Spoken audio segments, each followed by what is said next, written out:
Everyone, nandito na naman ako sa lake. Pagmasdan nyo itong bulaklak na ito. Kakaiba. Pag hawakan mo yan, nalalagas.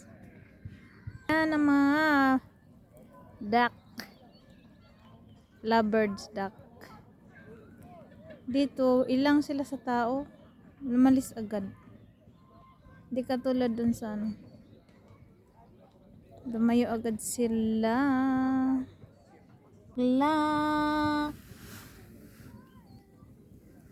Oh, diba? Napakaganda. Ang dami. Wildflower yan dito.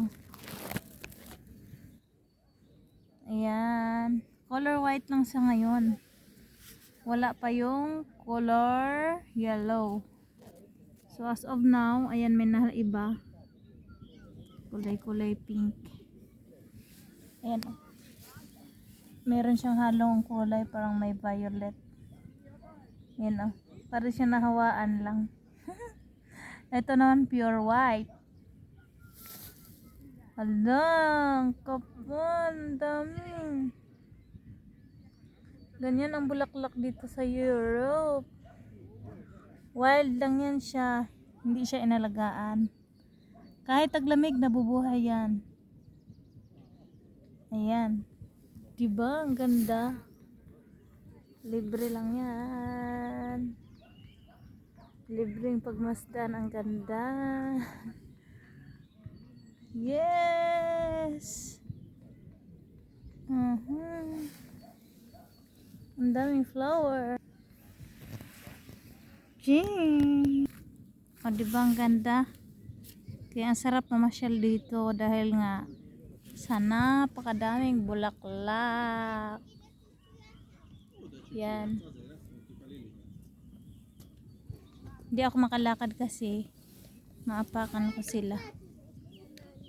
Yan, kaya ang kamay ko na lang ang aking ginagalaw. No? Ito parang siyang ano, parang siyang bugang to. Kakasibol lang.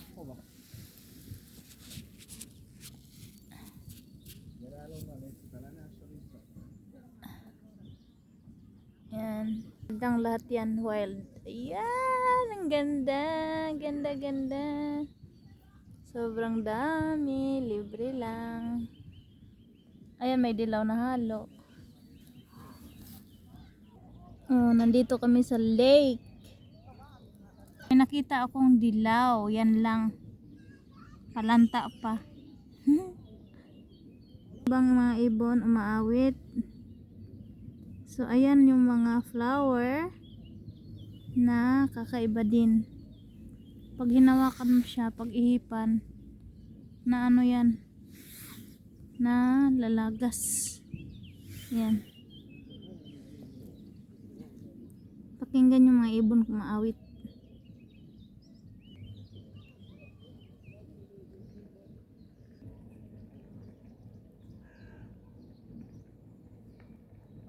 Yan, color. Ganda.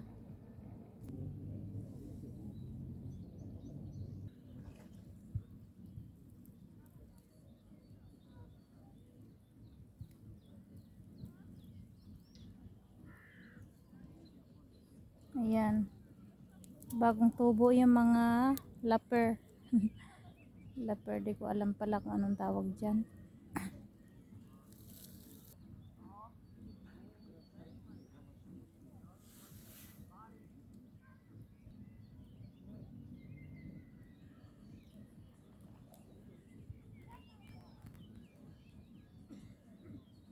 Katamara.